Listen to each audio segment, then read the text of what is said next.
Hey everybody, thanks for tuning in to the Ephrata Community Church Weekly Podcast, a conversation with our pastors and leaders meant to continue encouraging you to know God, know freedom, know purpose, and make a difference. Hey, Ephrata Community Church, it's great to have you joining us for our weekly podcast where we take time to unpack what God did at the previous weekend, look ahead to what God is going to do as if we can, all the things we can know ahead of time. He's going to be good. Yeah, well, we know that, and we'd like to talk about it too. Jim, it's great to have you on. You were serving as the service pastor. No, you weren't. No, I wasn't. You got up front and said a few things, Heidi. and we'll chat about that. But we had a great weekend continuing in our Esther series and got to hear from someone who the community hasn't heard speak from the front. We hear her sing all the time and lead us in worship, but Heidi, our pastor of worship and creative arts here at ECC. What do you think of my thought that I threw out that outside of Kevin Eshelman, the pastor that most influences the weekend experience? What did I think about that thought? Yeah, did you agree? Well, who else? Other than myself, I was just like, Jim, you're forgetting somebody important here. No, dude, I didn't say who's the most awesome person present in the room. That's right. That is an important distinction. I said, that Heidi influences week after week. Yeah. One of the most vital or most experienced of all the people that call ECC home. That's the most consistent experience as it relates to ECC life. Yeah. I loved it. I don't disagree with you. It had me thinking. I'm like, I guess you're right. It's something I never really thought about before. No, you can disagree with me because being wrong is not bad. Believe me, I've accepted that fact a long time ago. At first, it was disorienting that you could be so wrong on so many things, but I've accepted that. Yeah, I think I could be wrong on so many things. But back to Heidi Zimmerman. Yeah. So she did a great job. I think you introed her. A lot went into preparing for this weekend. Why don't you fill us in? Yeah, I think what I shared on the weekend, if you had a chance to be there, this is just a quick recap of it, was that Heidi, as soon as we began to discuss the Esther series, before even my own thing that I would do in that series came to my mind, I'm like, man, this matches Heidi's story. And what I was, if I had to put language of what I thought it matched, was that the bit I know about her story is when she was asked to do something by God, she looked at her life and it didn't quite add up to what felt like in her perception it would fit. And so I love that she put in the verse, we walk by faith, not by sight. So by sight or by the natural eyesight, her and Jared were planning a huge vocational shift for him, bringing their boys back into a homeschool environment, transitioning out of a previous job, transitioning out of a previous, I wouldn't say trauma experience, but difficult experience. And then all of a sudden the Lord's like, you would think some people would be like, well, I think it's a season we're going to rest and focus. And it was like, no, I'm gonna do whatever I got to do in you by actually asking you to do the next thing, right? Yeah. And I think that was just such a beautiful thing that we saw, obviously, in the book of Esther, because she made the reference. Yeah. But that's what we're looking for, is that whole ability of saying, Lord, when you speak, I can rest assured that the thing you're asking me to do is the highest for myself and all involved, even if it does not seem like the most expedient or efficient or best thing to do next. If I sense it's you, step toward it. And you don't, I get this a lot. I'll just quickly say this. I get this a lot when people are considering the Harvest Net School of Ministry. They go, I just don't know how I'm going to fit it into my schedule. 9 months on a Tuesday night, 5 Sunday mornings, Saturday mornings in those 9 months. And I bet you if you polled everyone who said that last year, they would tell you that because they did it, they were more efficient and more focused and had greater perspective for the rest of their weeks. And only the Lord can do that, right? Like when you are obedient to what He's saying, all of a sudden things open up that you didn't know you were resourced in. Right. Yeah, and it's really important for people to distinguish between what do I sense God saying and separating that from how is it going to work and not bringing those together, because it's really easy. I should have said it that way. That was the way to say it. Well, take pen and paper and you can try again. I will. I write down everything you say.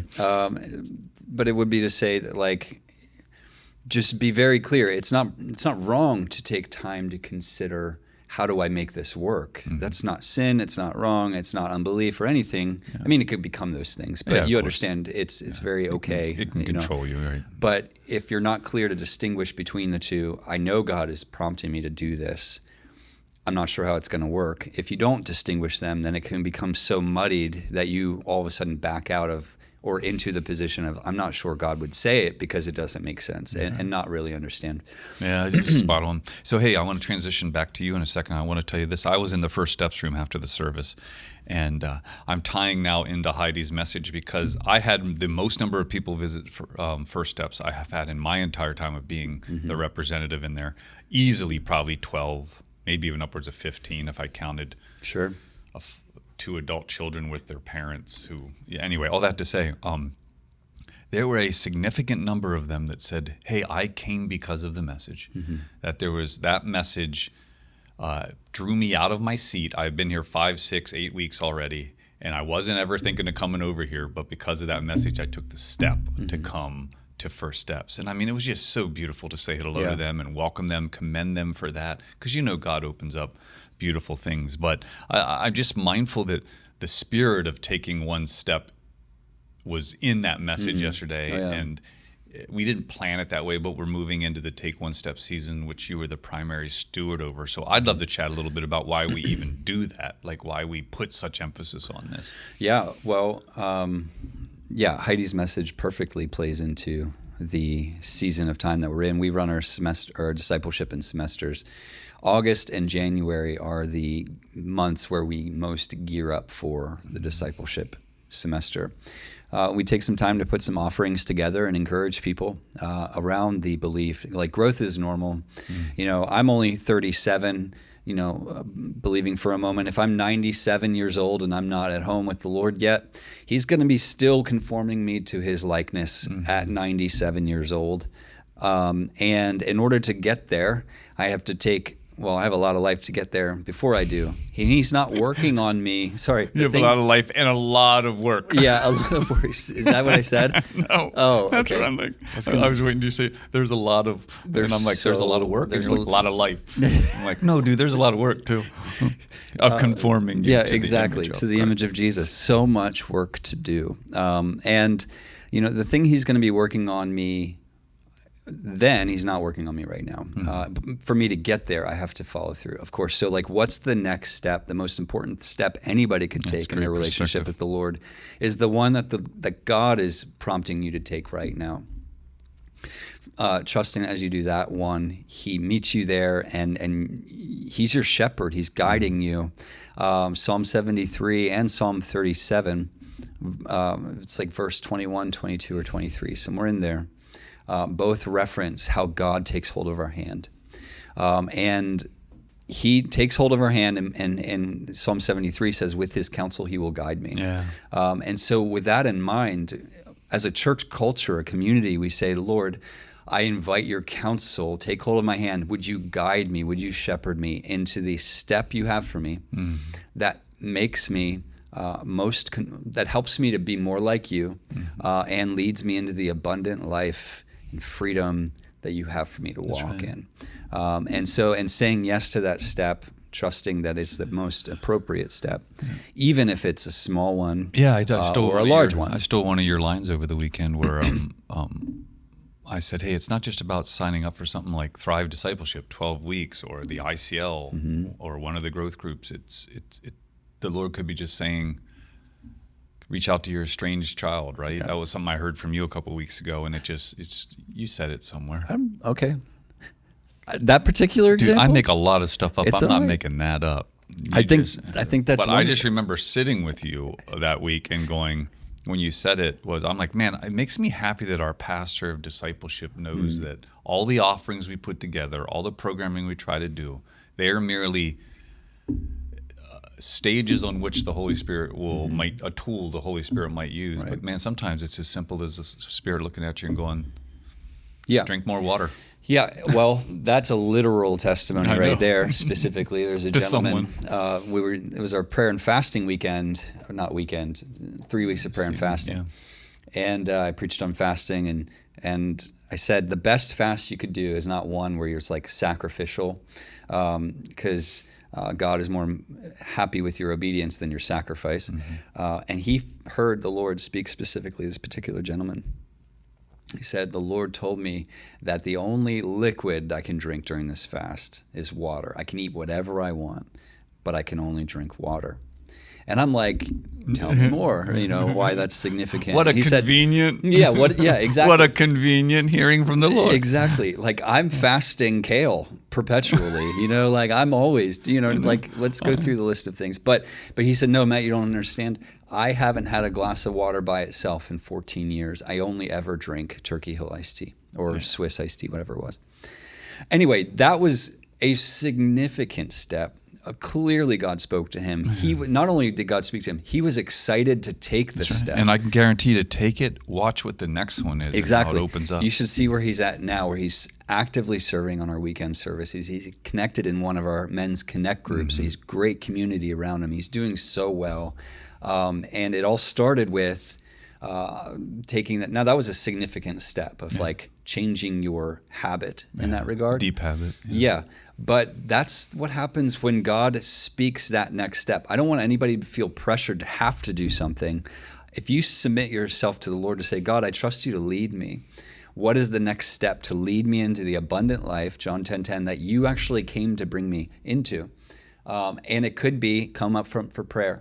And this thing you've been burdened with that you're carrying by yourself, go up front and ask for them to pray for you. Submit it to others. Or call your son who you had an argument with last night and apologize for what you did. Matthew 5 is one of my favorite verses to teach out of. Hearing God's voice is one of our growth groups. I'm leading that one. It's a 6-week growth group. It's going to change your life. And love how one of the ways God speaks to us, we can often write off as, it was just a fleeting thought. Where I use Matthew 5, where it says, if you are worshiping the Lord and there remember your brother has something against you, leave your offering and go be reconciled. And I love that because we can have,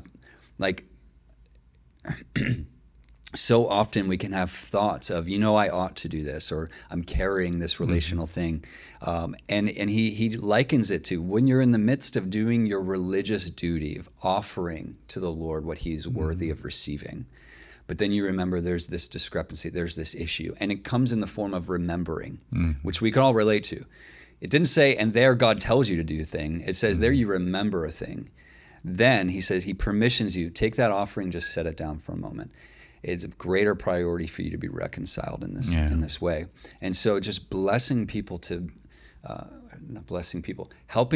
to have a broader shelf of how does God communicate to me. So with Take One Step, for example, that's an excellent example where you realize, wow, I'm here in worship, we're saying take one step, and there remember something comes to mind, like, I've been considering I need to do this. It may not even be anything to do with Ephrata Community Church. It might be God's been telling me to go into the political realm. Or to meet with that coworker. Right. It could be anything. Absolutely. And you ask that girl out, I should just go up and do it. Would you please take that step? Check with a friend first on that one. Perhaps. Anyway. But the point, you don't understand what I'm getting at. We provide these offerings to say, you know what? These are great ideas. They'll definitely encourage you. Perhaps God will meet you and change your life in them and do them. But the most important thing we want every single person to be excited to do is this posturing of, God, would you speak to me? Yeah. And I love John 7. Jesus said, if you desire to do the will of God, you will know my voice and whether I speak from myself or whether I'm speaking the word of God. This is Jesus speaking. So if you want to do God's will, that's the foundation for all discernment, that you'll know whether I speak of myself or I'm speaking from God. So the greatest way to begin discerning what is the next step, Lord, is this, I invite your will, and I say yes to your will in advance. And he says, then you'll know the voice that comes in, whether it's from yourself, your own idea, somebody else's idea for you, or if it's actually God saying, this is my will for your life. That discernment begins with, I say yes to your will no matter what it is. That's right. So that would be one, and here I am preaching. Yeah, you're doing a great job. That would be one encouragement as we go into this season. And I'll be speaking on September 7th, 8th. Maybe I'll speak on that verse. I'm not sure. That'd be a decent one. But I just get excited. Can you imagine the church collectively together saying yes to the steps that God leads us to take, one after the next, and how much Christ likeness will be cultivated in a church community through that obedience? Just one step at a time, Yeah. one season at a time. It's going to be amazing. Hey, so you're going to hear a lot about Take One Step in the coming weeks. It's wonderful. I know I sit and reflect, Lord, what do you want to do? And hey, one thing I do want to make sure I put a little bit of a promotion in for is for Connections Pathway.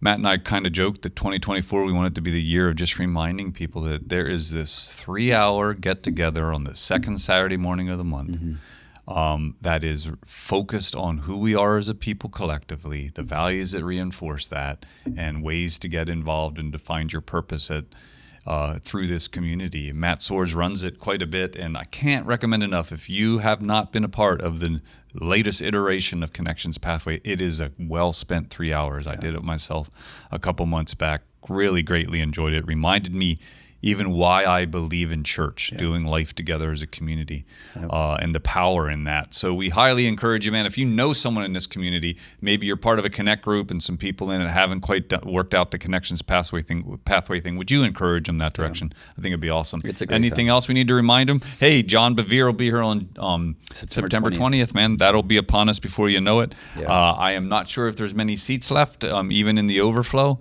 Wouldn't hurt to check it out to make sure, though. Anything else going on? I just encourage you to go to the website, check out the groups that are there on the groups page on the website, and there's an excellent list of opportunities. But then just pray, Lord, is there a step you would have me take? And then, man, follow through, because like Heidi was talking about, it might be stretching, but it's not just about you doing God's will for your life. Like, God stretches us so that we become who we're supposed to be, that it's for our benefit as much as it's for God's benefit. It and is others' ultimately benefits. flourishing, even if it doesn't feel like it immediately. Exactly. And I do love that she put the word discipline in there, because anything that becomes an art starts as a discipline. And the art of knowing God oftentimes begins with the hard yes, taking that step. And I can keep preaching. John 15, Jesus talking about the commandments, and he says, I tell you these things, why? So your joy would be full. So as we abide in this next step, even if it's stretching, even if it feels like, daunting, I'm not sure, how do I know this is really God? Take that step and trust that a good Father is leading you, and that the joy that you actually might even be praying for, God, bring peace and life into my life, right? Might be on the other side of, hey, go up front for prayer and ask for this. You might not even connect the dots between the two. I bet you if you went back, Matt, and listened to this podcast, you'd have your outline for your sermon in 3 weeks. I'm just saying, you're welcome. Yeah, thank you, Jim, for this and everything that you do for my life. You are blessed, and I am too. I'm a big fan of Matt's. Hey, we appreciate you all. We hope you have a great week, and we hope to have you out as we're wrapping up this Esther series in the next week or two. Take care. God bless. Hey, thanks again for joining us today. We hope that you've been encouraged by listening. You can listen to previous episodes, find additional resources, and of course, learn more about us at EphratahCommunityChurch.com.